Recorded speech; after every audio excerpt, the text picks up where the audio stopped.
నమస్తే. భగవద్గీతలో 9వ అధ్యాయం రాజవిద్యా రాజగుహ్య యోగంలో 15వ శ్లోకము. జ్ఞాన యజ్ఞేన చాప్యన్యే యజంతో మాముపాసతే ఏకత్వేన పృథక్త్వేన బహుధా విశ్వతో ముఖం. సో భగవానుణ్ణి కొంతమంది ఉపాసిస్తూ ఉంటారు మహాత్ములు. వాళ్ళు దైవీ సంపత్తిని ఆశ్రయించి పరమాత్మని కీర్తనల ద్వారా, భజనల ద్వారా, నమస్కారాల ద్వారా ఉపాసిస్తూ ఉంటారు. వాళ్ళు మనసులో పరమాత్మని ఏకాగ్ర చిత్తంతో ఉపాసిస్తారు అని చెప్పారు ముందు 2 శ్లోకాల్లో. సో ఇప్పుడు అంటున్నారు వీళ్ళకి భిన్నంగా కొంతమంది జ్ఞాన యజ్ఞేన చ అపి అన్యే మాం ఉపాసతే. కొంతమంది జ్ఞాన యజ్ఞాల ద్వారా నన్ను ఉపాసిస్తారు.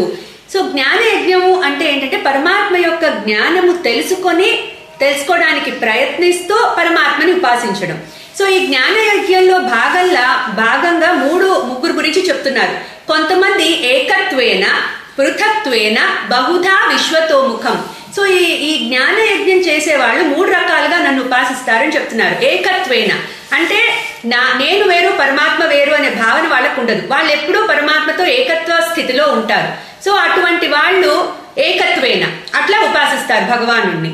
తర్వాత పృథక్త్వేన నేను వేరు పరమాత్మ వేరు, కానీ నాకు పరమాత్మ మీద నమ్మకము విశ్వాసము ఉన్నాయి, నేను ఆయన్ని పూజిస్తాను. సో అది పృథక్త్వేన, ఆ విధంగా పూజిస్తారు.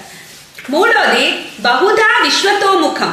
సో ఈ పరమాత్మ జ్ఞానం కంప్లీట్ గా లేని వాళ్ళు సగుణ బ్రహ్మని ఉపాసిస్తారు. అంటే సగుణ బ్రహ్మ అంటే మనం అనుకున్నట్టు హిరణ్య గర్భుడు, అక్కడి నుంచి వివిధ దేవతలు నియమింపబడతారని మనం చెప్పుకున్నాం కదా. సో ఇట్లా ఈ మొత్తం దేవతా ప్రపంచం అంతా కూడా వివిధ దేవతలతో ఉన్నారు. నాకు ఇష్టమైన దేవతని నేను పూజించుకుంటాను, ఉపాసిస్తాను. కానీ అల్టిమేట్ గా ఈ పూజలు చెందేది ఎవరికి? పరమాత్మకి. కానీ అంత జ్ఞానం వీళ్ళకు ఉండదు.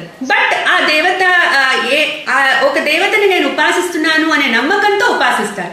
సో ఈ విధంగా పరమాత్మని ఏకత్వేన నేను ఆయన ఒకటే అనుకుని ఉపాసించేవాళ్ళు, పృథక్త్వేన నేను ఆయన వేరు అనుకుని ఉపాసించేవాళ్ళు, అలాగే వివిధ రకాలైన దేవతలు ఉన్నారు, నాకు ఇష్టమైన దేవతని నేను ఉపాసిస్తాను అనుకునేవాళ్ళు. ఈ విధంగా జ్ఞాన యజ్ఞం చేస్తూ ఉంటారు కొంతమంది, నన్ను ఉపాసిస్తారు ఈ విధంగా అని చెప్తున్నారు భగవానుడు. క్లీం కృష్ణాయ నమః.